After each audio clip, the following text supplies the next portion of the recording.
Check out, I know what you did last summer up there. This is why.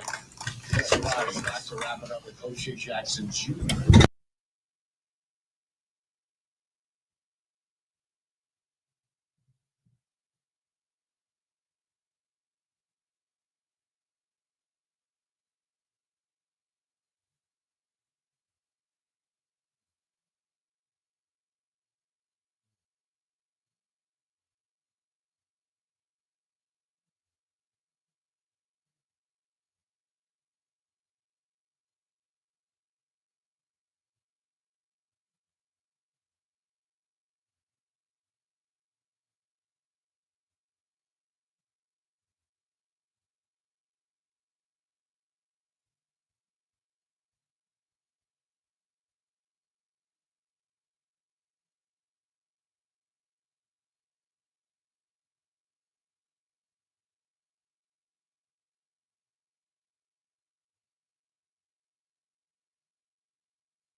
And water heater flush, one diagnostic or emergency service trip for plumbing or air, 15% off repairs, and a lot more, including peace of mind all year long. Check out the long list of benefits at SierraCoolsLV.com or give us a call at 702-380-5800. $70.99. License number. What do you say, man? I'm back. Good to see everybody.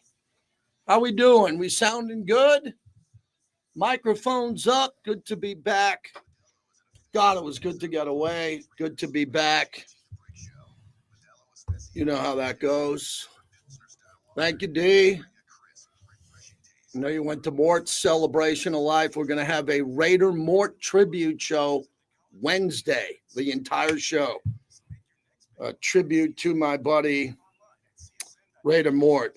We have Josh Alpert from Pro Football Talk at 1:30. Bobby, I'll forward that to you.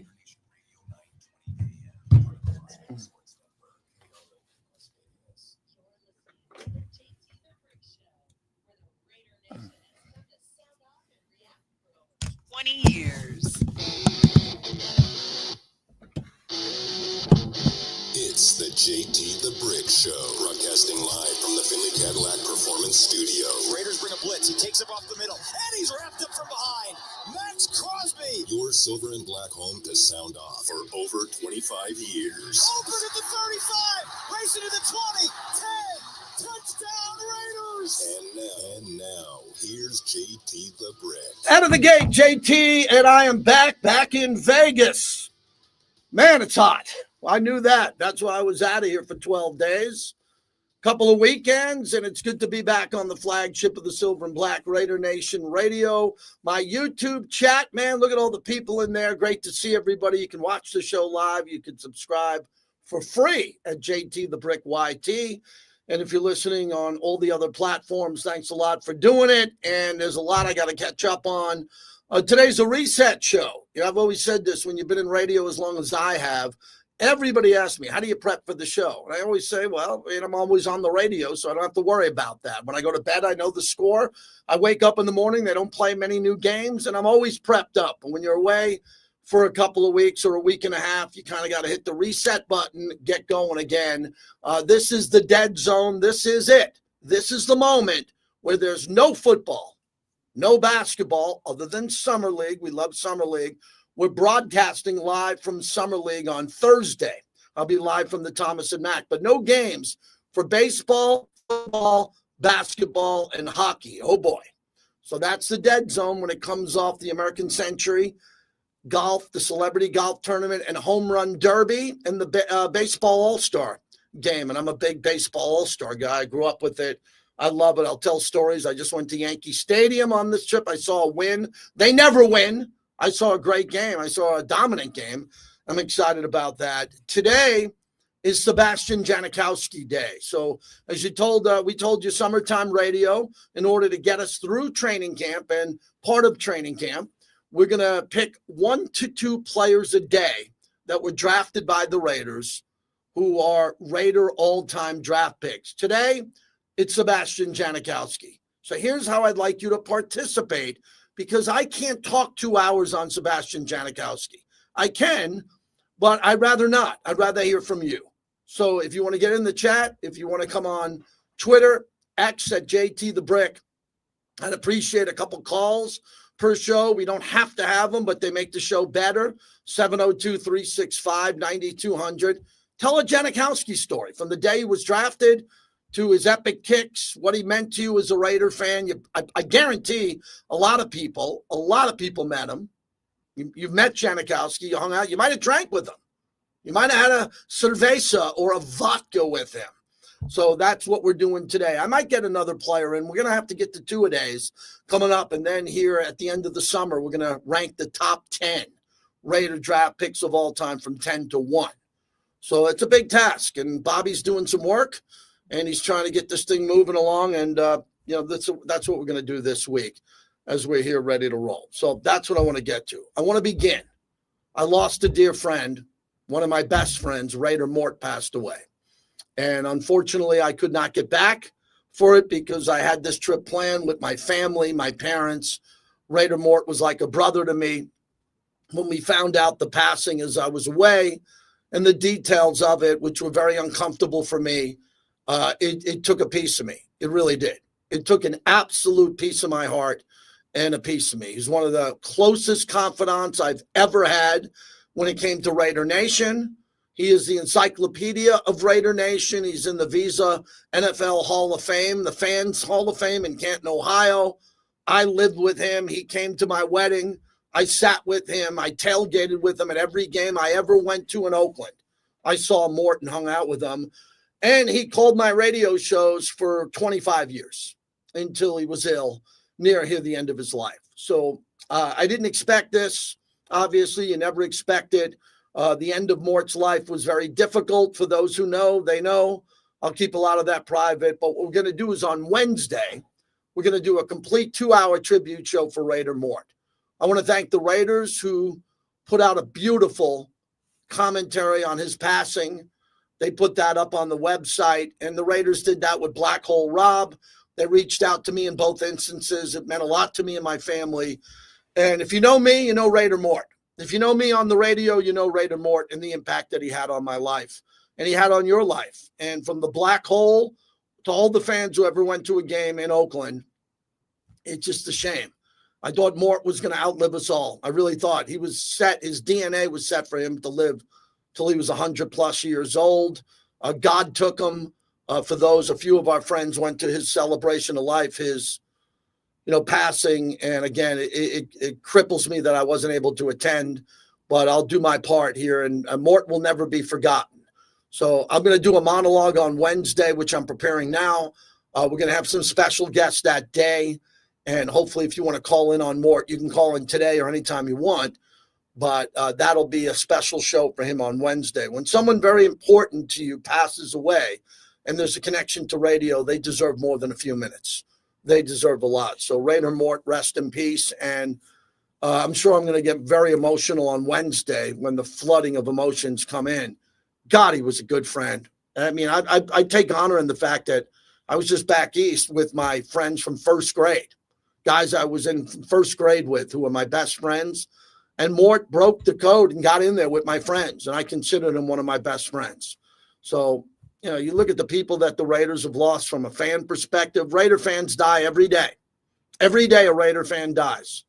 And if someone does, let me know about it and put their name out there, he or she, so we can do that. So kind of bummed out that I came back. And I had the news when I was out there back east. I was actually in Boston when I got the news at a dinner, and I had to leave and head back to where I was staying. It really hit me. So I hope everybody can help me out on Wednesday, because I'm going to need your help as we pay tribute to Mort. Raider Mort, one of the greatest and most impactful Raider fans to ever live, period.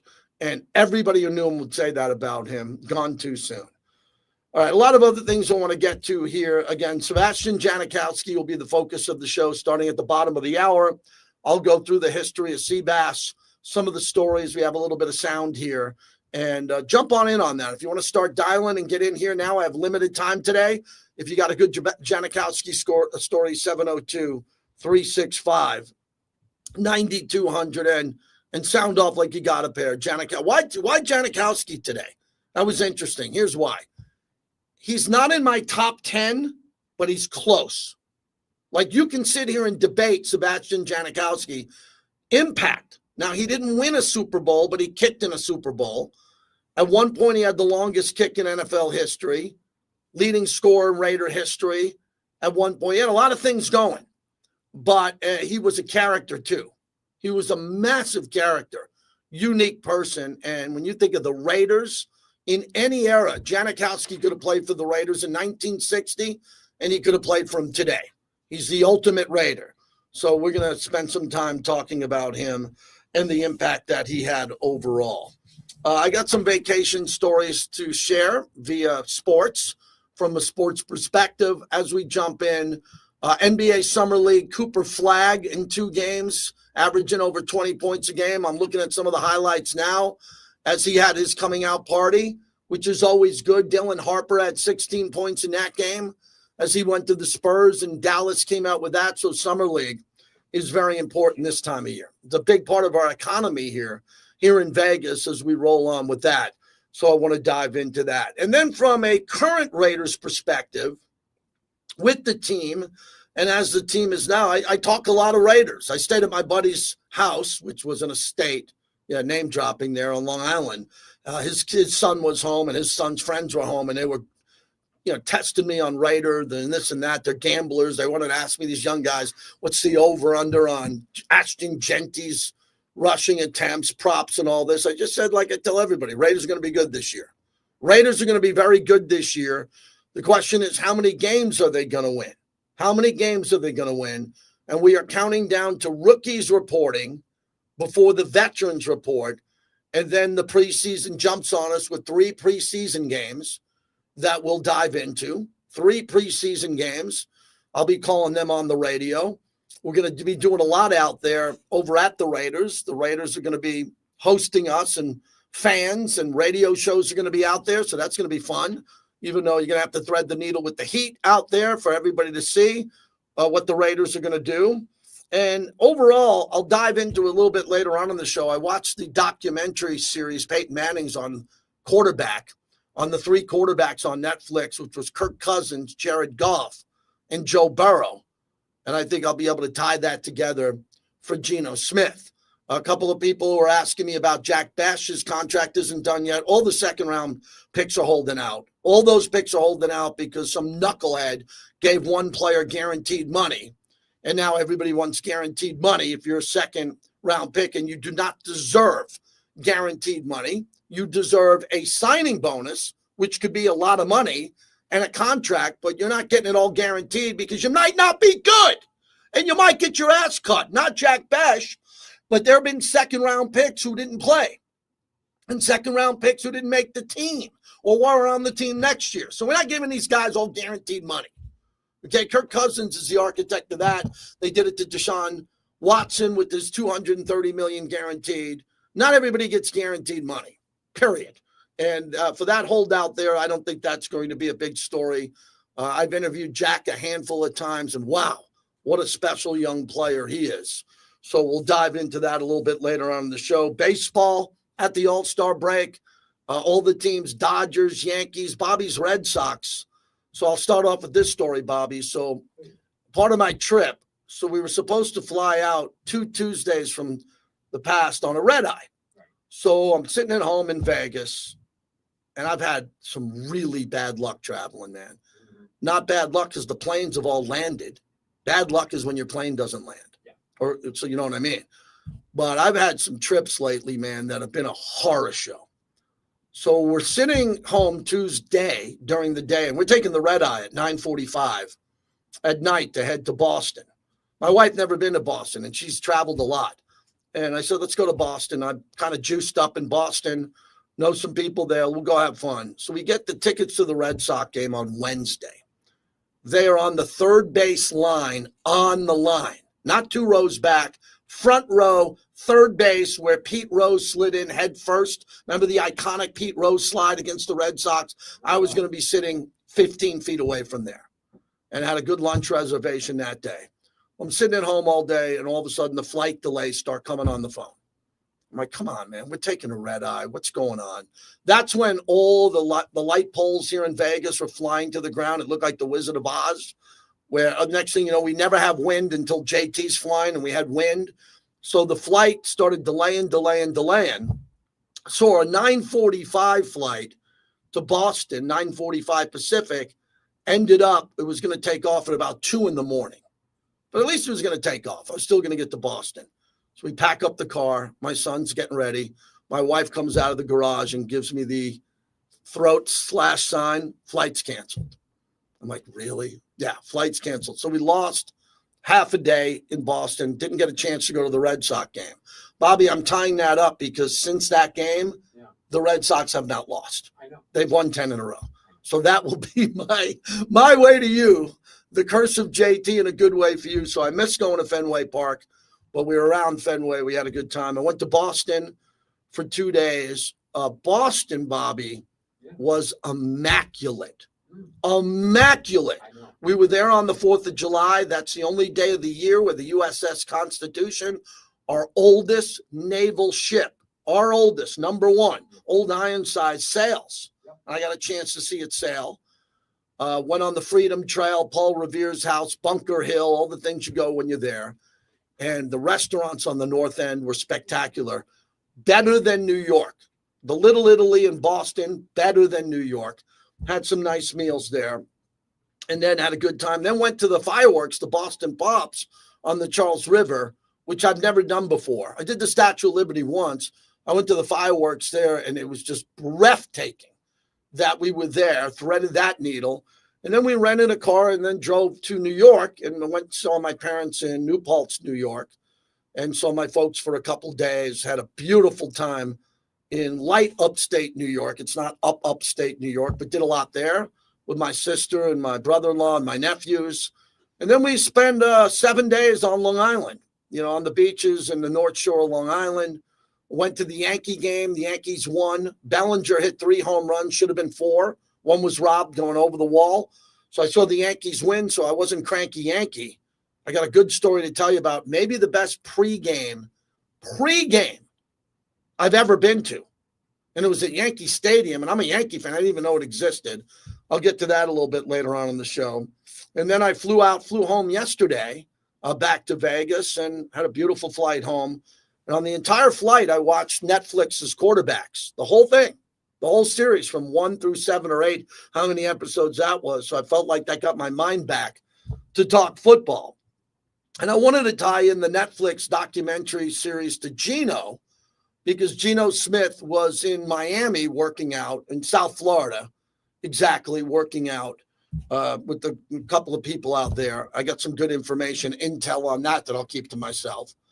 And there's a whole bunch of lists going out today. We're in the list moment in sports radio. Oh, God, yes, we are. What happens is even the producers are allowed to take time off, right? Even the people who build the radio shows and don't host it need a vacation. So the associate producers and the backups, all they do is they go on AI and they put together lists. And Geno's not on any list. I'm like, wow, Geno's not on any list? What do you mean? I think I saw him on one for accuracy, right? So I'm starting to look at these lists, and they have a thing on X now, Twitter, that you can bookmark these tweets and hold them, and they just build up. So I bookmark everything that has the top 10, because David Letterman came up with a top 10 list, and now everybody does it. And Geno's pretty much nowhere to be found on the top 10 list. But he should be because of his accuracy, his yards, and the fact that he's won more games in the last 3 seasons combined, 3 seasons in a row, than Matthew Stafford and Joe Burrow. So Geno can't find his way on a list. But I got to be careful, because last year I got my head lopped off because I came on the show every day saying, Raiders aren't getting any respect. Raiders aren't on any list. And how did that work out? Raiders lost 10 in a row. Coach got fired. Raiders are out of it, non-competitive. They were competitive in some games, but in the big picture, they weren't very competitive and had a total regime change. Now, there's not going to be a regime change anytime soon. We got a pretty good group. Yeah. Met Tom Brady at his Hall of Excellence. Pete Carroll, fantastic coach, total track record guy. John Spytek, no doubt about it, right guy at the right time. It seems like everybody thinks they had a really good draft, right? Ashton Genty and all of that. But I think we're going to do a lot of Geno in the preseason. And it's too early to get to this topic. I'm going to wait till the week of the game. But how much does Geno need to play? Ooh, yeah. I'm going to be careful with this one because John Spytek doesn't know me well and Coach Carroll doesn't know me well. And I'm not going to be a lightning rod on telling them who they should play and when they should play, especially I'll be in the meetings with them. So I'm going to kind of tread lightly on that one. But last year, our quarterbacks weren't ready to play. Yeah. I apologize. I didn't do a better job last year in Costa Mesa on that topic. But I told you whatever I could tell you, wink, wink. And that was that Max was wrecking every practice. Every time he turned the corner, he knocked the ball down. And we were trying to prepare Aiden O'Connell and Gardner Minshew. Remember him? And there was no Colton Miller and there was no Jackson Powers Johnson all at camp. What a disaster that was looking back on it. Antonio Pierce deserved better than that. He actually did because he went there to work. He went there to work. They worked. They went to the beach here and there. They did some team bonding. Guy Fieri cooked for him. But, even Devontae left because his wife was going to give birth. So he bolted out of camp for a decent amount of time, considering other players in the same scenario. But he deserved to be with his family there. No regrets there. And then, as Snow Raider is saying in the chat, should have started AOC game 1. I still disagree on that. I think the veteran Gardner Minshew was a tad bit better in training camp. I mean, if you really thought that AOC should have started game 1, you have no reason to say that because AOC did not look good in camp because I just told you the offense did nothing in camp. I thought Zamir White would be good. How'd that turn out? So last year in camp, the offense actually did nothing. Nothing. I mean, I'm sure there's some things that were good that happened. The coaches coached, the players played, but nothing significant happened. We went to Minneapolis. That's the game that J.J. McCarthy got hurt, but no one knew. And we were sitting there trying to debate in the preseason who was better, Gardner Minshew or AOC. Neither one of them played well, so neither one of them deserved the job over the other. Minshew got it because Tom Telesco paid him $15 million to come on in to start. You didn't have to pay Gardner Minshew that much money. He was paid that much money, which is fine. The Raiders needed a quarterback. That was the market for Gardner Minshew. He was going to play. And if you remember, the Raiders were 2-2. And the Raiders beat Baltimore in Baltimore. All right, so they paid. Gardner Minshew looked really good against Lamar Jackson and got the job. But how much better do we have it this year? I mean, God, Geno Smith so far looks fantastic in everything that we've seen. Really does. Yeah. And we know that Aiden's a really good backup and could start. If we ever have to break the glass and go to Aiden, every single Raider fan will be confident that Aiden can win any game, including at Kansas City, at the Chargers, home, whatever. You'll go into that game saying we can win this game with Aiden O'Connell, especially if Ashton Genty's running for 160 yards in that game. But for Geno Smith, I'm not going to be the ringleader on it. What is that called? I'm going to excuse myself from this issue here. And when it comes from, defer, whatever word you want to recuse myself, thank you, recuse myself from this. I am not going to be the crazy JT from last year screaming and yelling in the preseason. That's not going to be me. No, not because I'm a year older. It has nothing to do with that. I'm a year younger, actually, because I'm doing stuff that I was doing when I was 17 right now, it seems like. But I'm going to wait for the Geno momentum to build. I don't know how much you play him, man. I was talking to Bobby about that before the show. I don't know what you do with Geno. It's the preseason. You got 3 games instead of 4. He's definitely going to play in one of them. Oh, yeah. I would think. There's some quarterbacks who play in none of them. I repeat, none. We're not in that boat. We got to get Geno some reps. Got to get Aiden some reps. But Geno has got to hit the ground running. Because we open up at New England and we get the Chargers for the home opener on Monday Night Football. Geno's better than Drake May. Blindfolded, he's better than Drake May. And Geno at home, he better beat Herbert. Right? This is Geno's house now. He's got to beat Herbert. And we've beaten Herbert before in our house, but we got to win that game. So Geno, according to KC, who's in the chat, Geno playing under Pete eliminates learning curves. They know each other, and it should be seamless. No, he's playing for Pete Carroll, but he's playing for Chip Kelly. And everything that I've learned in my life when it comes to Chip Kelly, he's got a pretty elaborate offense. Pretty elaborate, all right? I'm not saying that the book is as thick as Gruden's. And, the terminology of Gruden is really intense. But when it comes to what's happening, Geno and Chip Kelly, it's very important that they hit training camp running. I'm looking forward to days at training camp before I got to get on the show at noon. If I'm there to watch a half hour or 20 minutes or an hour of practice, there's got to be some days where Geno is outperforming Max Crosby in the defense. Because it always happens in the preseason of practice. The defense is ahead of the offense, obviously. The defense knows get to the quarterback. Put your hands up, get to the quarterback. Pretty simple task. The quarterback never played with the rookies, never played with the wide receivers. It's going to take some time. So the defense is normally ahead, but Gino's going to have to get up to speed very quickly here. That's the monologue. Brought to you by PTs. They fuel the monologue. Best happy hour in town, 5 to 7, midnight to 2. I feel good right there. That's a good monologue. Now we got to get the phones going. God, I should write a book. Where are the phones in the summer? Written by me. It'd be a bestseller at Barnes & Noble. It would be. It'd be that thick. Where is everybody in the summer? Well, I was gone.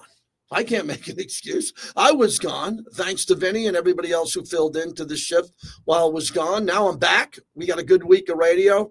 And when we come back, we're going to dive into the career of Sebastian Janakowski.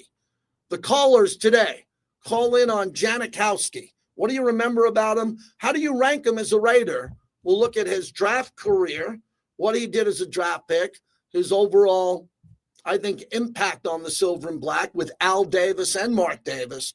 So we're going to celebrate Seabass today. I might get to a player. I'm definitely getting to Shane Leckler this week. I'm getting to Pete Banaszak this week, one of my favorite Raiders of all time. Maybe Reggie Kinlaw or Rod Martin, but one of them I might have in the top 10. So I can't, that would be too big of a clue. If I went with one, the others in the top 10. I don't want to do that yet. Hammer the like button if you're on YouTube. If you're not on YouTube, I got the machine up and running today. JT the Brick, YT. Wimbledon. We had a great match at Wimbledon. I'll reset the baseball standings. A little knowledge on Summer League. I'll be at Summer League on Thursday. And we got a good week lined up. Yeah, Kenny, you did hear Pete Banaszak, number 40. You got a lot going on today. Let's get the phones moving today on Seabass. 702-365-9200. Our great friends, the Black Hole. They're a big part of what I'm doing this summer. Man, the Black Hole's got an announcement every day. Go to theblackhole.com and become a lifetime member. All right, man. I am all chatted up. What's up? What's up? Yes. I'm on that black coffee thing again, trying to drop a few pounds because I ate a lot of Italian on the road. You know what I mean?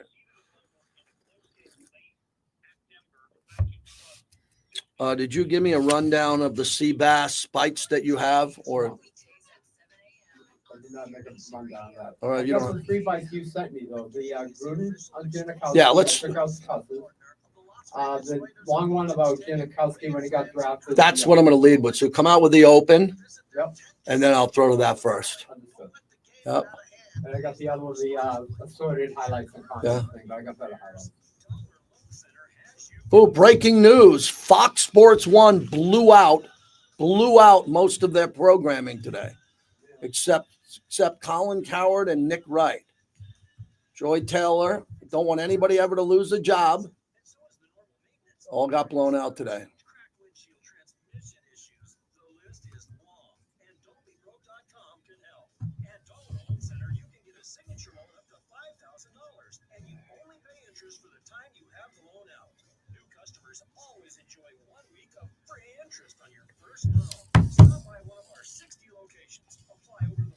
Yeah, let me get that tweet out. That was a pretty big tweet. So I knew before anybody all those Fox shows were out, Bobby, but I could not put it out because my was not the right thing. We're not looking to be number one. We're looking to be accurate. Yep.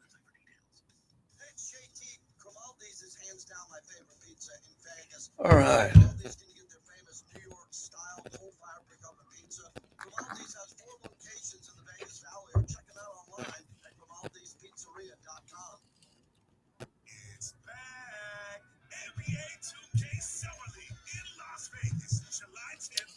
Joy Taylor and her crew had been under the microscope, you think?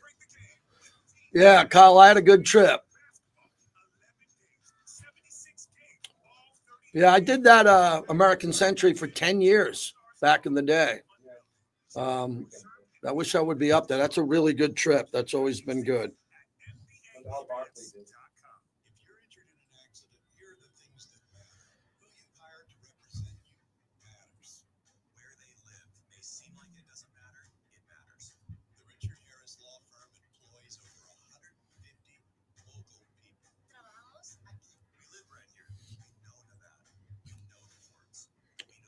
My son is texting me.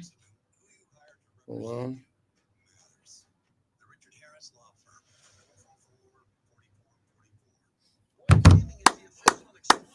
Vinny did a good job. Vinny's a good host, man. Vinny's really good. Am I coming to New England for the Raiders game? I would say no, because I anchor the pre and post, and it's hard to do that week 1 on the road with our crew. But I think I'm going to try to go to Washington. If I'm going on a trip that I really want to go on, it's Washington.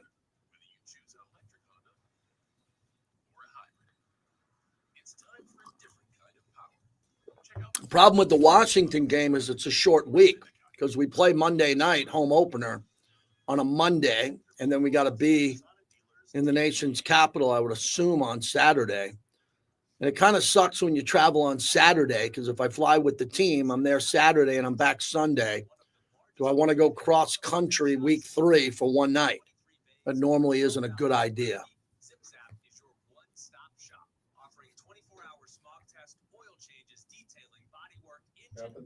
Okay.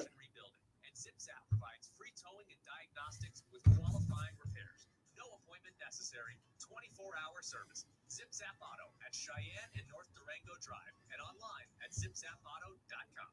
Gambler's bonus hits again. On March 1st, Keith hit 4 5s, clearing his Gambler's bonus 4-of-a-kind bingo card for over $10,000. Keith hit big and so can you. With Gambler's bonus, it's why you play the game. Welcome back to the JT the Brick Show. Brought to you by Tito's Handmade Vodka, America's original craft vodka. Visit Tito'sVodka.com. Over the next few weeks of summer, JT will look back at the most influential Raiders draft picks in the history of this storied franchise. With the 13th pick, the Las Vegas Raiders select the players only drafted by the Raiders who played in the most important games and also had lasting impacts on the NFL. Yeah, that's what we're doing here this summer. So we're going to do that, and we're going to take a look back at all the players, the elite players or the great players or the impactful players. The most difficult part about this summertime radio project, because we all want to do a good job, is what is the definition of impact? Well, impact is Super Bowls, Pro Bowls, All-Pro, Hall of Fame. I mean, that's impactful to me. But there are a number of players on this list who are not going to go to the Pro Football Hall of Fame that had an impact. And I think one of them is Sebastian Janakowski.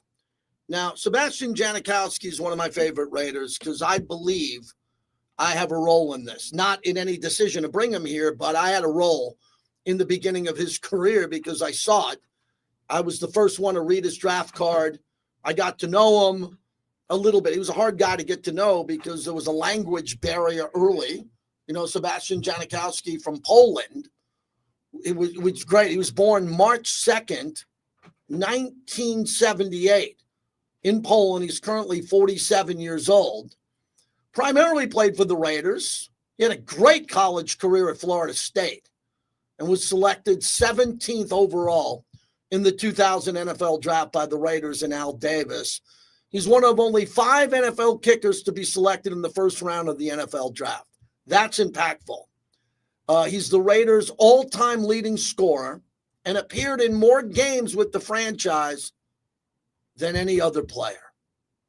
He also tied the then NFL record for the longest successful field goal at 63, which is the 4th longest in league history because now it's just with the domes and some of the way the balls are flying, you're going to see a 70-yard kick coming up here pretty soon.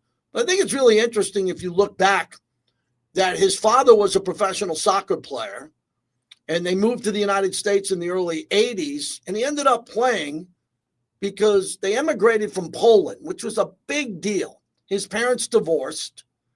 His dad married an American citizen, and Janikowski began to excel at soccer when he was 15. He had a spot on the Polish under-17 team. And if you cover soccer and you know the sport, that's a really big deal. So he was an elite soccer player as a young boy, elite, and could have been a professional soccer player. And then he was able to legally emigrate to the United States, spoke very limited English, lived in Orlando, Florida with his father and stepmother. And he joined a under-19 soccer club, the Orlando Lions. And he became kind of famous because people knew who this kid was from Poland. And then the next thing you know, he got on the radar. He attended Florida State under Bobby Bowden. Are you kidding me? Bowden once said, boy, have you ever thought about how many national championships we might have won if we had Janikowski every year of my career? Because if you remember Florida State, over the decades, they missed a lot of kicks, big kicks in national championship games. Bobby Bowden had the problem with the kicker. In 1999, he won the Lou Groza Award for the second time in a row, given annually to the top collegiate kicker. Currently, when he retired, he was the only player to win the award 2 years consecutively. And he was very powerful because his kickoffs back then would go through the uprights of the end zone, which I've seen him do as a professional player. And that's where he got the nickname Seabass. Now, he had some bumps in the roads. He got in a little bit of trouble from time to time. Didn't we all in college? Right? You know, I've looked at this. I prepared his bio for the show today. But he was a hell of a player.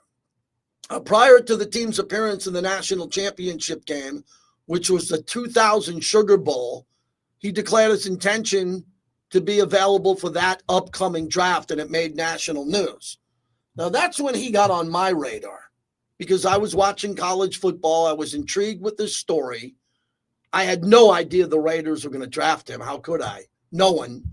And it was an interesting story because he had a little bit of, not a checkered past, but he was arrested one time and charged $5,000 with a fine. You know, he had some issues. And people were wondering what kind of player would you want to bring into your program? But Bobby Bowden knew he was a great kid. And then the rest is history as the Raiders selected him in the draft. Here's the audio of Sebastian Janikowski coming to the NFL. It's an interesting scene up in the crowd with Raider fans standing next to Jet fans. Boy, are those people from the days when I used to sit at Shea Stadium. Let's go to the podium. With the 17th choice in the NFL Draft 2000, the Oakland Raiders select Sebastian Janikowski, kicker, Florida State. So, the first major curveball of the 2000 draft. Sebastian Janikowski, the Polish powder keg. That kick kept from Florida State. The same team that drafted Ray Guy in the first round at punter, and he went on to be arguably the best punter ever. I mean, when they've done it, they've done it right. And here he is, Ray Guy, the coffin corners, the hang time. He was a good athlete. Now this guy, Janikowski, is a little bit bigger than Ray Guy. Mel, how many kickers have we seen this side of Lou Groza or Tom Dempsey that are 260 pounds? Go back to Russell Erkslavin, 11th overall pick to the Saints, not able to fulfill that kind of potential in the National Football League. I think if you look at Sebastian Janikowski, the ability to drive those kickoffs deep into the end zone, alter field position, hit the 56-yard field goal. And when he gets even on the 40-yard field goal, that great lift, the elevation negates the chance of blocking that field goal. So he's going to be a weapon. How he adapts to the pro game is going to be interesting because it's a difference, Joe. Coming from college to pro, you move 5 yards back on the kickoff, different football. How does he adapt? Some of the other kickers did not adapt very well. Before I jump it, we just asked what player could they draft to win the close games. They just got him. Well, take into consideration, the Raiders lost 8 football games by a total of 33 points this year. They understand the importance of the kicking game. And we're seeing the lift here, Joe, in terms of the kickoff and the ability to negate the return skills of that kickoff return. And remember, what does the kickoff into the end zone do? Well, you start at the 20, that's great. You also limit the number of negate injuries. Injuries on kick coverage, they happen. You have to put some of your players that are going to be in your starting lineup on kick coverage. Janikowski drives that ball deep in and out of the end zone. Field position, saving injuries, what a weapon he can be. Mel, I was at the Sugar Bowl this year. I had a chance to stand on the sidelines next to this young man. I need to talk to you about those. About my throwing ability. Yeah, it wasn't very good, I'll be honest with you. All right, I thought that was great sound that Bobby found. I mean, I didn't know that even existed. Sebastian Janikowski in the analysis of what happened the moment he was drafted. So Janikowski is our player today. Let's wake some people up and tell some Jano stories. 702-365-9200. If you saw him play, if you loved him as a Raider, if you wore his jersey, someone out there, get us going on this. I will tell you, one of my memories was when he was drafted in 2000. I anchored the draft on the radio with George Atkinson and Artie Gigantino. David Hum was back here in Vegas. And I'll never forget this because we actually anchored it from Alameda right outside the Raiders' war room. And what I mean by that is Mr. Davis's war room with the team in Oakland. We were down the hall. And we got a pretty high pick, right? So we're going through the draft. And that was back in the day where we were the guys on the radio for the draft.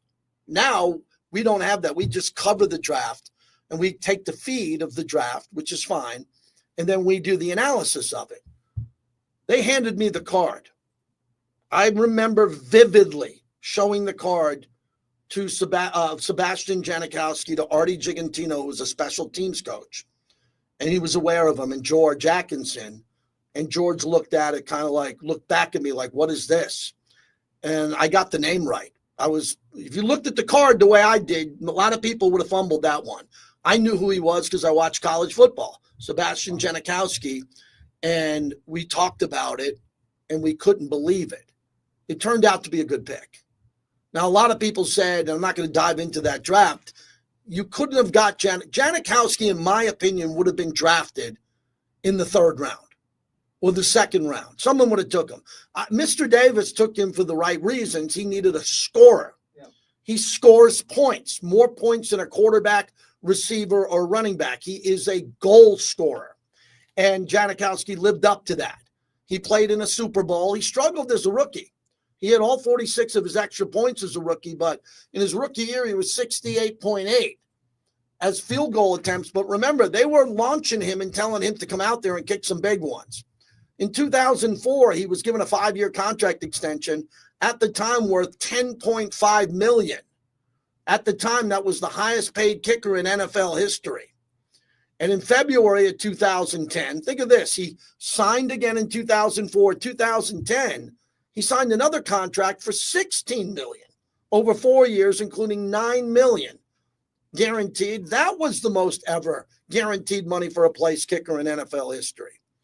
So that was really good. The big kick that he made against Denver for 63 yards. Now, a lot of people brought up to me, and a couple people hit it up on Twitter, was the unsuccessful attempt of 76 yards against the Chargers into a heavy win right before halftime. I really believe that did in Lane Kiffin with Al Davis. That was a horrific decision at the time to do that. He had no chance of making that kick. I thought it was an embarrassing moment. I didn't think that shined well on Lane Kiffin at the time for asking him to do that. But the 63-yarder on September 12, 2001, in the rainy first half about the Denver Broncos came to a close. I remember that like it was yesterday and how big of a kick that was. It tied the NFL record by Tom Dempsey in 1970 and Jason Elam in 1998. And then afterwards, that record's been broken. You know, he went to a bunch of Pro Bowls. He was a second-team All-Pro.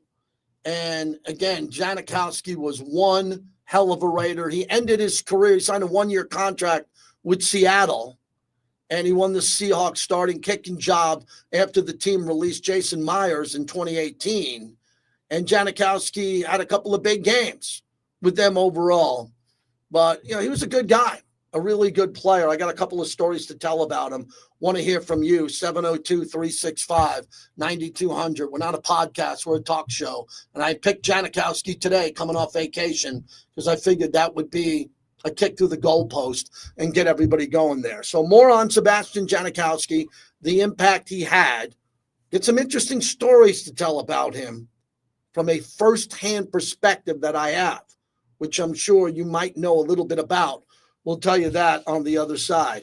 Hey, I talked to Mike over at La Casa Cigars and Lounge, just about to open.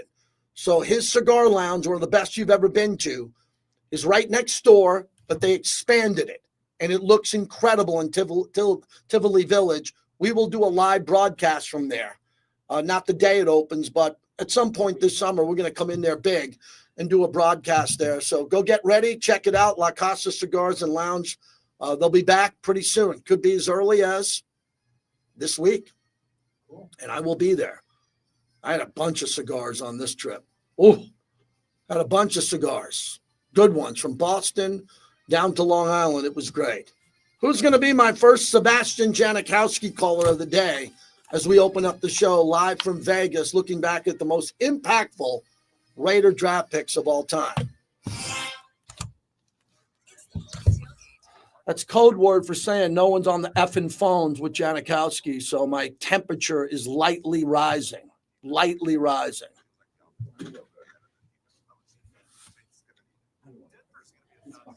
I'm aware of that. Yeah, the first caller's got to be better than that. That's bottom line. Oh, I know. I am.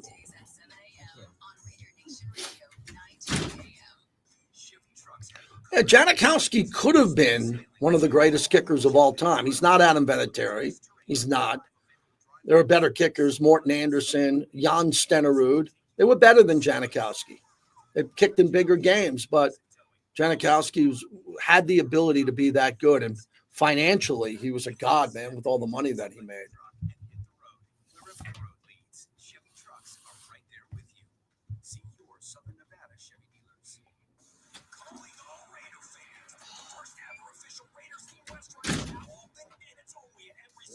Radio. I'm doing all right. I'll get something about 2 minutes. Hold on. Come check out the perfect game day experience. The Raiders Tavern and Grill at every resort. This is where Raider Nation comes to play all year long. Janikowski was hitting them from. That's a good rejoin. Bringing Janikowski out. Okay, there we go. Hey, hold on. Can you lower that, Bobby? This would be.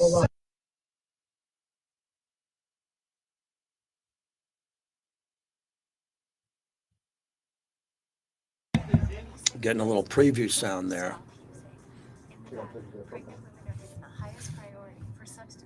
I'm assuming he attempted a 76-yard field. Yeah, I mentioned that. Lane Kiffin put him out there for a 76-yarder. And my old buddy Ray, 66.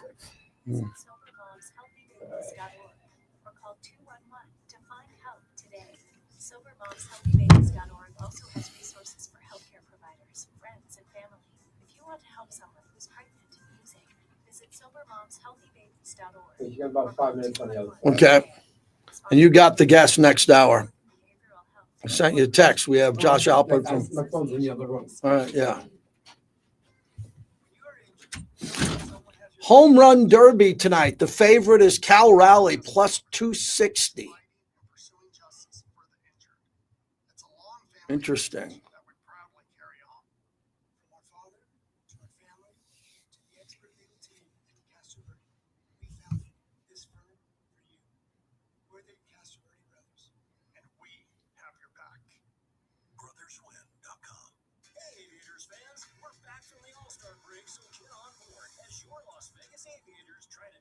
Texas Rangers affiliate, the Round Rock Express, this weekend. Here's the lineup. July 18th, Friday, is the Harry Potter jersey giveaway. Saturday, catch the fun with the Aviators bucket hat giveaway. And don't miss the series finale, Sunday night. Bring the family. There'll be plenty of baseball action. Aviators baseball. Oh, you sent a text to me, wasn't me? And good times. I thought I did. Hold on. Last text I got from you was the kind of sound and Family owned and operated. We treat your home like it's our own. Josh Alpert. Okay. We're here 365 days a year, rain or shine, day or night. Alpert will be 130. Take advantage of our $89 water heater special. Visit us at 365 Plumbing. This is going to be that 76-yard. Yep. Got it. 365 Plumbing. Because we're the We'll one have like about 5 minutes. 365 Plumbing goes. This summer, Street Dust Pro concerts in throws down. Downtown Rocks is back. Don't miss the next free show with Rome, formerly of Sublime with Rome. Saturday, July 19th at 9 p.m. Only at Any good concerts coming, Bobby? Baby Metal. Baby Metal? This is a Japanese heavy metal band. That's like next week. Not a lot in July. There's better stuff coming down. Pantera's in August, stuff like that. Group. If you get injured in an accident, call 702-222-9999. We were watching in warm-ups. Janikowski was hitting them from 55. Wait a minute, he's 60 bringing yards. Janikowski out. Okay, there we go. Hey, hold on. Let's start to do the math on this. This would be 76 yards. This wouldn't only be the all-time record. The wind, This would completely shatter it. wind is in his face. 76 yards into the wind. Unimaginable. With a three-step start for a little NFL history. Leckler on the hold. Janikowski hits it as hard as he can. It's not even going to make it to the goal line. This could be returned. Remember, Cromartie did this. He's going to act like he's just kind of half loafing, trying to seduce that defense. Yeah, that wasn't smart to make Seabass attempt the 76-yarder. I don't think Mr. Davis was thrilled at Lane Kiffin at the time with that. JT, back with you. You heard the DeCastro Law Group. Hope you don't need them, but you might. You might, because it's chaos driving in this town. Cones are out. See, the cones are everywhere. If you get into an accident and are injured, the brothers win. The brothers have your back. Brotherswin.com. The DeCastro Law Group, 702-222-9999. So I'll get into more. I'll give you my story on Janikowski at the top of the hour in New Orleans with some commentary from John Gruden, some audio that we have on that will tie that story in together. We're looking back at the top Raider draft picks this summer of all time and the impact that they had. I think Sebastian Janikowski had a really big impact on Raider Nation. Raider 66, kind enough to join us. He's always good on these topics. Go ahead. Hey, JT, how you doing today? Great, my friend. Thank you. Great. Yeah, a lot of my friends, when this happened, they were like, the Raiders aren't really going to draft a kicker in the first round, are they? They can't be that crazy. And I'm like, yeah, I believed before it was ever done that they were going to do it. Because if you remember, JT, the year before, 1999, the Raiders finished 8-8. It was John Gruden's second year. And they had a lot of problems with the kicking game. They lost several games because the kicks didn't get made. And so they needed to revamp the kicking game. And this kid coming out of Florida State, they say you could tell the difference when he kicked it. It sounded like a cannon shot. So I knew that they were going to draft him. And later on in that same draft, they drafted a punter by the name of Shane Leckler. Those two guys, I think Janikowski was the next to last guy from that draft to retire. A kid by the name of Tom Brady held out and lasted a few years longer. But my disappointment with the draft pick of Janikowski was that when they drafted him, I was certain that one of these years when they were playing in Denver, they would have a shot at giving him a chance for the record. In that thin air with his leg, he could have done one over 70 yards. I don't know about 76, the Charger one, but I'm thinking 70, 72 would have been very reachable in that thin air.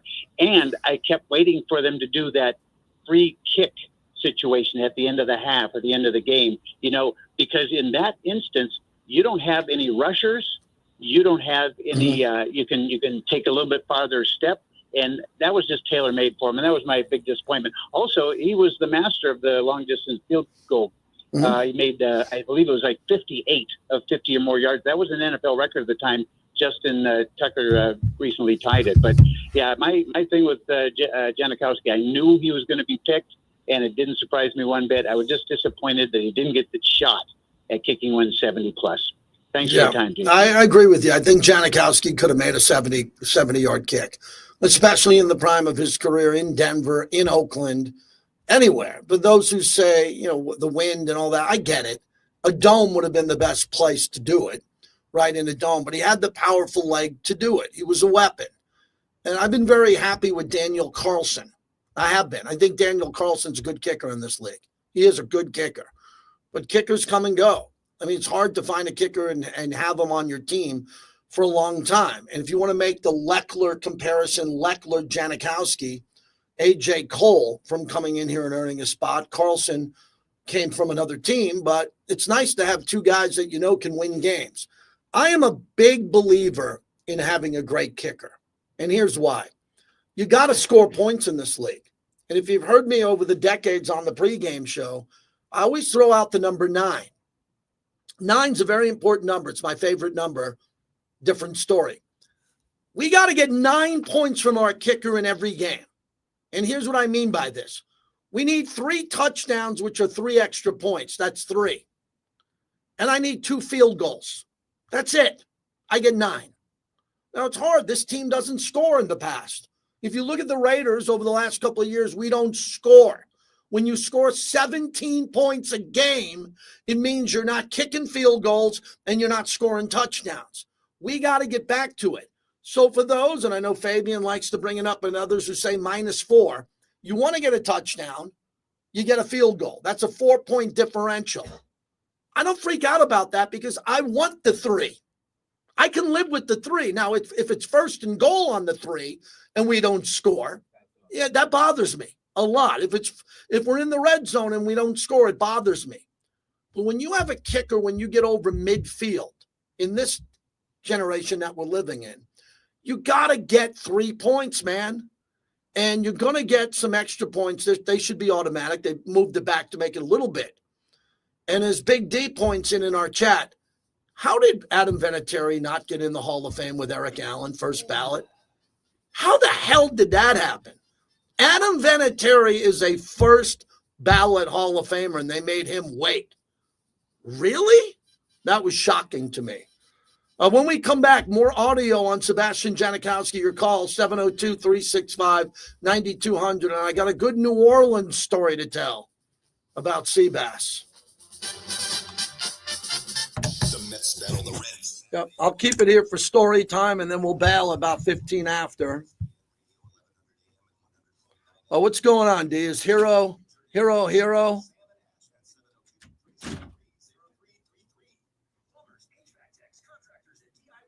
I don't want to have to put someone in timeout the first time I get back here, right? So Hero being a good boy.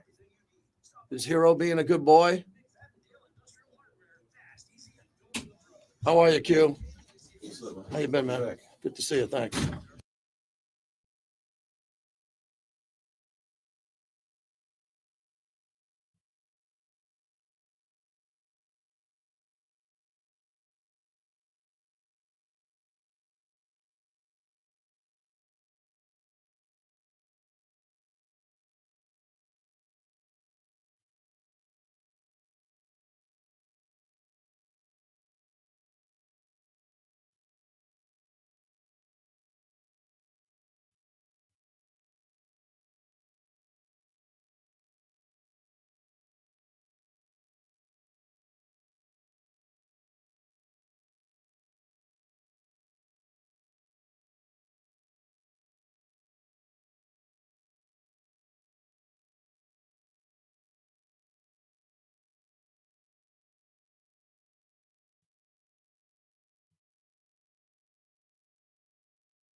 I was just talking to Q who popped in.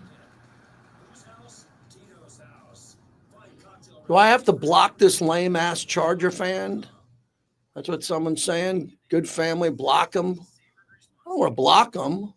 But if I keep blocking them, I will ban them.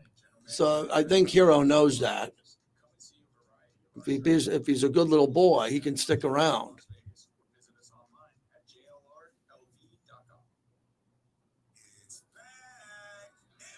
You know, I can put him. Big D's my administrator because I trust Big D, he's a longtime friend. But if I have to be the bricktator, You don't want me being the bricktator.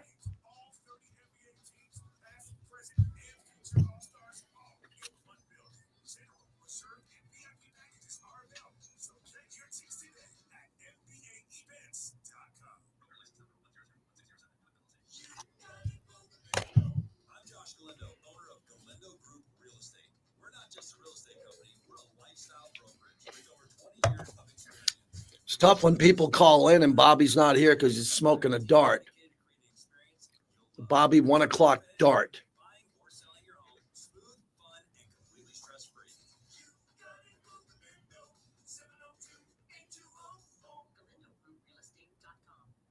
Gaming is the official and exclusive local casino partner of the Las Vegas Raiders at Allegiant Stadium. Bring your friends, have some fun, but always bet on black. Visit their 10 casinos across the valley. So I got that Gruden story, and I cleaned it up. And then I'm going to use the assorted comments. I'll play that as a rejoin. I also got like a minute's worth of that interview you did. By Modelo Especial. Okay, we'll save the that. new #1 beer in the U.S.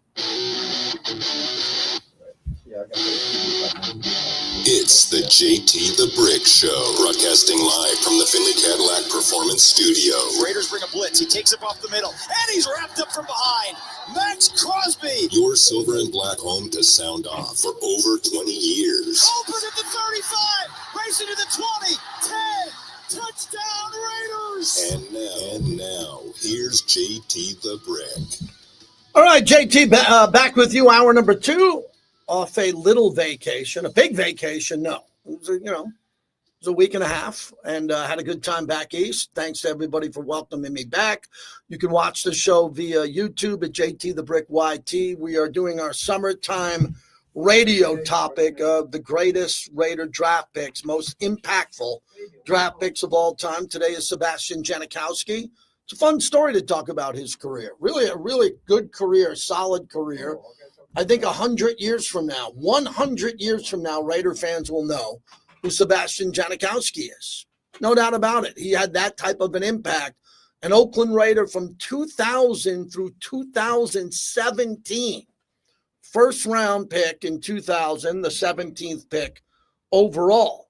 So that's a big deal. I mean, you're not going to see guys, all-time leading scorer. This is a draft pick. Derek Carr will be on our list somewhere, right? We're going to have the top 10, and we're going to go through it all. So when it comes to all of this, today when I throw out a name, today I was going to do Seabass and Pete Banaszak, but we didn't have time for Pete. I'm going to do Pete tomorrow and probably throw another gentleman in. We'll figure that out later after the show. Bobby's off tomorrow. He'll be back later in the week. Wednesday is a full day of Raider Mort. We're paying tribute to Raider Mort, my longtime friend, the chairman of the board of the Raider Nation, who passed away. I found out about that when I was gone. I have a severe heavy heart on that news. So Wednesday, we'll give Mort the whole show. 2 hours on Raider Mort, and we'll get the right people in at the right time for that. We're brought to you by Tito's Handmade Vodka, the original handcrafted vodka, one of the great success stories in America. Tito's is made from corn and naturally gluten-free. I had a bunch of Tito's, my go-to on the trip. Tito'sVodka.com, distilled and bottled by Fifth Generation Inc. Austin, Texas, 40% alcohol by volume. Savor responsibly. We love Tito's. So I want to get up to this quick story about Seabass, but you're going to hear it first from John Gruden. And John Gruden, and Bobby, you cleaned this up, right? You did. I had a couple of comments in it that I'm going to get to here. Here's what John Gruden remembers on a trip I was on working with the Raiders, and I saw this up close. We were playing when I was with the Raiders. We drafted Janikowski in the first round. Yep. Janikowski, he was missing field goals the first 3 games, and I was really pissed.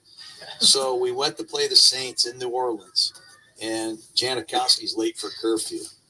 He didn't get back until 3 o'clock in the morning. So now I'm really pissed. He can't make field goals, and he can't make curfew. So we're playing. I swear, we get the opening kickoff. Might have been the second possession. We get a couple first downs, and it's a 58-yard field goal, 56-yard field goal. I go, field goal. And Bob Casulo, the special teams coach, he says, "Are you out of your mind? He's drunk. He can't make it." I go, field goal. I actually wanted him to miss. He hit it right down the middle. I met him on the near half. Great kick, man. Love you, brother. As long as you can play. Only in New Orleans. That's Only in New Orleans. He was basically. All right, so that was John Gruden via Barstool on Janikowski. So let me tell you that story. That story, as Gruden pointed out, I was hosting the pre and post game, but I was there and I threw my big party in New Orleans. The party of record by any radio host who has ever worked for the Raiders. That was Stabler, Biletnikoff. That was the famous door. It was insanity, the amount of people that we had in New Orleans on Bourbon Street. So that night, I had a wad of cash in my pocket because I had to pay Stabler and Biletnikoff for showing up. And we were boozing, and I had to work. It's 2000. I've only been with the team since 98. So believe me, I knew I had eyes on me. So the end of the night, I'm ready to go home in New Orleans, going back. And my roommate was the late, great Raider, and this is really deep, Black Hole Rob Rivera, who passed away. And he was staying in my room, and he was already in the room. And before I left, I went out onto the street, and someone said to me, "You got to come here." I go, "Why?" He goes, "You got to see this." So I'm walking with a Raider employee, name will not be used, no longer with the team. And we go down a dark alley, and we make a left, and we go down another alley, and I walk into a bar, a classic New Orleans hole-in-the-wall bar. And I walk in, and I see Janikowski at the end of the bar.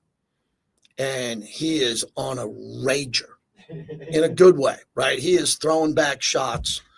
And I look to the wall, and there's 3 or 4 Raiders security people there, keeping an eye on him. Janikowski was not leaving. This wasn't like, "Hey, Sebastian, let's go." No, you wouldn't go. It's like a bull.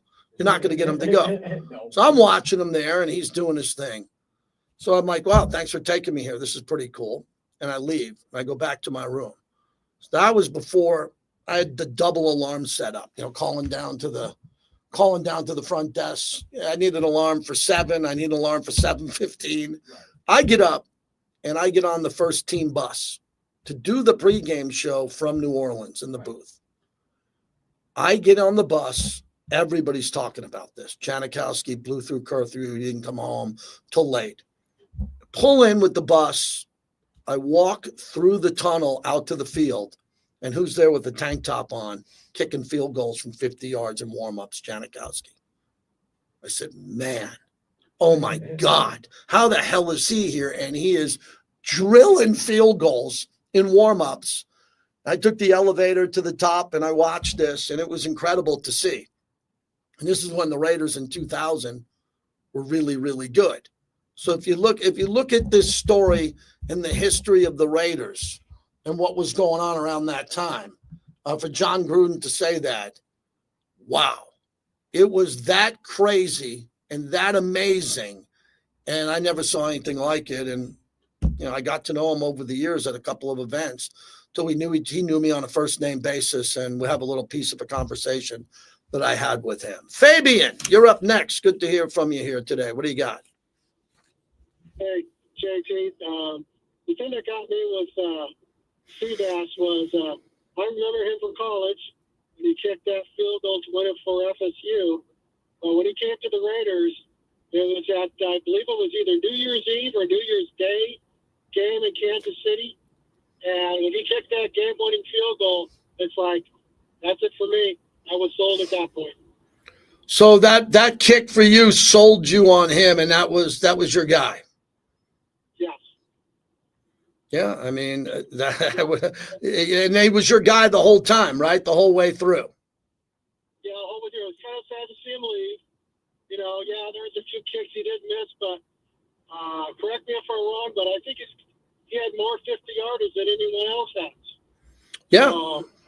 Yeah. And like you said, there's an argument for him. I would love to see him in it, but if he's not, he's still going to be the best kicker until Carlson passes him.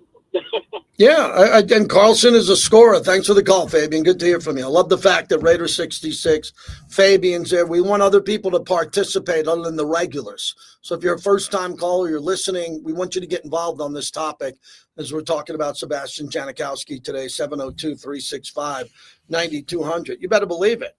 I mean, if the Raiders, if and when they have a Hall of Fame, Sebastian Janikowski will be in the Raiders Hall of Fame. He doesn't have enough to get into the Pro Football Hall of Fame. He doesn't, because there's too many kickers in front of him. Justin Tucker, who's not in, especially Adam Vinatieri, who's going to get in. But I think of him as a Raider Hall of Famer all the time. No doubt about that. We have a little bit of sound that Bobby grabbed from Seabass when he was on with me recently. When was this, Bobby? 2018. 2018, when Seabass joined us on the show. I was lucky enough to be outside the war room at the Raider facility when they handed me a card with your name on it as I was hosting the draft on the radio, and you were the first round pick. Can you talk me through that when Al Davis first reached out to you, or you had an understanding? You're a great kicker, but there was a chance you could end up in the first round with the Raiders. No, the thing is that the Raiders never actually, talked to me before the draft. It was kind of a surprise to me. And Al Davis just took a chance on me. And Mort Davis now, the whole family, I want to thank them for taking a chance on me, because I think, I give him whatever I got. Sebastian, that's interesting. You go from playing college football nationally, you end up in Oakland, and we'll get to the coach, John Gruden, and what was waiting for you there. When you got there, who were the first guys to reach out to you? Who were those first teammates that were your mentors when you were a rookie? Oh, it was definitely Rich Gannon. I mean, they put my locker was right next to Rich Gannon, so he kind of take me out of his wings. He always talked to me and told me how to be a pro and stuff like that. So that was a portion of our conversation with Sebastian Janikowski, one of the all-time great Raiders, 702-365-9200. When you look at the impact that he had, as I went through his stats and his career stats and everything he was able to do, he was a player. When you're kicking, it's interesting because of the access that I've had throughout my career at practice. When you're a kicker at practice, you're just out there on the field by yourself. You didn't have to worry about him. I mean, he knew how to get after it. So you're going to have a good time after practice. He was going to have a couple pops or do whatever he did, but he was always out there in a sweat, big, working out, kicking, and you felt really good about him. He wasn't a guy that you said, oh no, God forbid we got to bring him in a game. It was just the opposite of that. And some of these long field goals, 63 in 2011, 57 in 2014, 58. If you look at his career-long field goals each year, they were all in the high 50s, but his longest one was 63 yards. And then he kicked in the postseason. He kicked in 2000, 2001, 2002, 2016, and he even made 3 field goals in 2018 for Seattle. But 2001 was a really special year for him in the postseason. He kicked in 2 games. He was 5 for 5, 100% there, 4 extra points. And I just wish the Raiders had him in a better scenario more often. I mean, when the Raiders had Sebastian Janikowski and Shane Leckler together via the same draft, to know that you had 2 guys that could win games. Shane Leckler was brilliant with his Coffin's corner and what he was able to do. Just brilliant. And to know that Janikowski was going to be able to come through and make big kicks, you want to have a scenario like that. Janikowski and Leckler as a pair should drive a lot of conversation in the years to come about the importance of having a kicker and a punter at the same time in their prime. In the 2000 draft, Janikowski was taken number 17, Leckler number 142. That took care of the kicking game for over a decade in one draft. So when you look at the career of Al Davis and what Mr. Davis was able to do, that was the Maverick. Those are bold decisions at that time, decisions that a lot of other people don't make. All right, if you're into media, there's breaking news that I had yesterday. I put out a tweet yesterday, Bobby, last night, that all the sports media people were on vacation because they didn't have this. I had it first, but I wasn't going to put it out because I have too many people affected by this. But the breaking news now is that Fox Sports 1 just blew out 3 of their shows. So they blew out pretty much half of their lineup. And is this a big deal? It is for some. I know some people were affected by this today. You do not want to see people lose their job. But overall today, 3 shows at Fox Sports 1 are out. And if you look at the world of Stephen A. and what they're doing at ESPN and what is happening now in sports, that's a pretty big deal. So the decision comes today. Joy Taylor is out at Fox Sports. They also have gotten rid of the show Speak, Breakfast Ball, and one more. So they got rid of their morning shows. Pretty much 2/3 of their lineup is now gone at Fox Sports 1. They canceled 3 shows. Craig Carton, Emmanuel Acho. That would be The Facility. And our friend James Jones, former Raiders, on that show, and he's really good. We work with James a lot, so I'm sure he's going to do something and do great things. But Joy Taylor out at Fox Sports as Fox Sports 1 cancels 3 shows, including Craig Carton and Emmanuel Acho's. And that story broke out today. They're going to figure out what they're going to do in that time slot and what they're going to do going forward. But there is a monumental shift today. Not that certain shows are better than others. What shows are the best out there?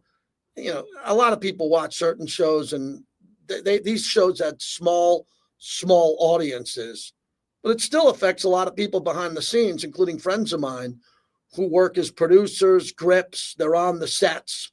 So this is a big deal today. Those shows were not competitive when it came to a rating standpoint, but they were shows that provided entertainment. And man, that is a grenade going off when it comes to programming at FS1 today, Bobby. And we've talked about it over the decades. You know, a lot of these shows, my wife came up with the term years ago. When she walked by me watching it, she'd say, "You're the only one watching this." She was just like, "Don't worry about that." Because I got on a couple of shows throughout my career, but they're filler. Right. A lot of the shows fill before they had play-by-play. Mm-hmm. And these were 3 shows that were let go today, and it is blowing up X. You got to remember one thing: only the strong survive. Mm-hmm. I mean, if you want to have 24-hour sports programming, if you're not going to have quality programming, people aren't going to watch it. It's like we had this conversation a couple of weeks ago. Do you still watch SportsCenter? Well, a lot of people don't anymore. Yeah, and SportsCenter is interesting because they're not going to get rid of SportsCenter, but SportsCenter used to be appointment television. Like if you didn't watch the 8 o'clock or 11 o'clock SportsCenter, you missed everything. Exactly. If you didn't catch Patrick or Olbermann or something. Yeah, you're right. You're very true. These shows, I think a lot of these shows, and again, I want to make sure this is not taken out of context because I like James Jones. So I didn't watch that show much in the morning at that time. But the other shows that were there that were filler got their ass kicked by Stephen A. Smith and other people in that space. And it started with Skip Bayless leaving Fox Sports 1, which he deserved to leave because that show at the end, once they lost Shannon Sharpe, and say what you will about Shannon, Shannon Sharpe moved the needle in a big way over at FS1. He had a big impact on that show. And then when it broke up between Skip and Shannon, that's kind of the beginning of the end of those day parts. Of course. That came apart there. But the point I'm making is that, I mean, only the strong survive. Who are the best shows on, who are the best sports in opinion going back and forth kind of shows? Pardon the interruption, PTI. First Take. What else? Not many. Yeah, not many. That's the point. If you're going to have 17 24-hour-a-day sport networks, you got to have compelling programming. Because otherwise, you're turning on FS1 on a Monday at 10 o'clock at night, and it's badminton or whatever it is. So who the hell's going to watch that crap? Well, and everybody knows it's filler. That's why they're getting no numbers on it. If all you're putting out is 18 hours, 19 hours of filler, and 5 hours of quality program, nobody's going to stick around for that stuff. Mike Florio at Pro Football Talk reports a shakeup at FS1 has resulted in the cancellation of 3 shows, which featured a total of 6 former NFL players. Keyshawn Johnson, Mark Schlereth, Emmanuel Acho, Chase Daniels, James Jones, and LaShawn McCoy, Shady McCoy. So that's the breaking news. Joy Taylor is out at Fox Sports as FS1 canceled her show along with 2 others. And we'll see what happens, what they're going to do to fill it. I have an idea of what they're going to do to fill it there, but it will be another form of fill it. Yeah. And people now get a lot of information very quickly. 20 seconds on X. Yeah. 25 seconds on TikTok. They get a lot of information there. But those shows, what I don't like about this is those shows provide jobs. A lot of people that I know and you and I know who work over at the Fox lot today. Craig Carton, for example. There would be people that woke up today looking for their job and their paycheck. The celebrities they'll be fine. But I'm worried about the people behind the scenes who showed up every day and went into the building and tried to prepare these shows. Well, the techs will still be able to employ because sooner or later they're going to have some kind of program Yep. to fill. They're not going to put FS1 and FS2 out of business. But they're not going to spend that type of money. Oh, of course. They're not going to hire the people that were players like that. Well, Hopefully a few people last. Well, techs and media are not going to make the kind of money you were making in 1980 or 1990. It's a whole different world out there. No doubt about that. The Raiders have put out 8 minutes ago. We have waived quarterback Carter Bradley. So that's your Raider breaking news. Making roster moves. We have the camp coming up on Thursday, and we'll get going. I was just talking to Q Myers, who's coming up next. He's excited because Q's the architect of getting us out there. So we'll be doing broadcast throughout training camp. Our morning shows, I don't have any of the details, nor it's my spot to give it to you. I just know that with my schedule, I'll be out of training camp a bunch. And then there's going to be days, Bobby, that I'm out of training camp for maybe a half hour. Then I got to get back here to do the show on the other side of town because the Raiders practice in deep Henderson. And we got to get back here to host the show certain days that the Raiders will not be able to accommodate us because they have big things going on in the building. It's getting to be that time of year. It's getting to be that time of year. The next few weeks are going to be crazy going back and forth between the camp, trying to get your ass over here by 12 noon. When's the first preseason game? 2 weeks? 3 weeks? Preseason is coming up here really quickly. Matter of fact, I have to have one of those nights tonight with my wife, and she brought it up, not me, to break out the calendar. Yeah. Because we'd like to get away 1 or 2 more times. I mean, you don't expect me to be here every day in this heat. Every day. It's summer, man. You got to get to the mountains, man. Got to get up to Utah. Got to get to the beach in Southern California, maybe San Diego for one more long weekend. But the preseason starts, preseason game number 1. That'll be August 7th, as we'll be in Seattle. I love going to Seattle in August. All right, so 23 days, it's just 23 gorgeous. days and counting. Then the San Francisco 49ers come in, but that's going to be a big week. That's the biggest week of the preseason because we have the joint practice with them. So we practice with the 49er. Fun. That's always fun.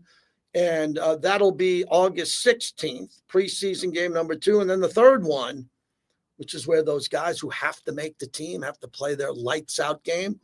That's at Arizona. I'll be out in Glendale, and that's August 23rd. So much for that cool air, huh? Yeah, then we got one more little break from August 23rd. The Raiders don't play till September 7th. So my point is, you've got about 3 weeks and 2 days to get up to speed because you're the play-by-play guy. If I'm not You mistaken. got to do the play-by-play on the radio. It's Jason Horowitz goes to television. Okay, Josh Alpert's going to join us coming up next from Pro Football Talk. We'll talk to him, go around the league.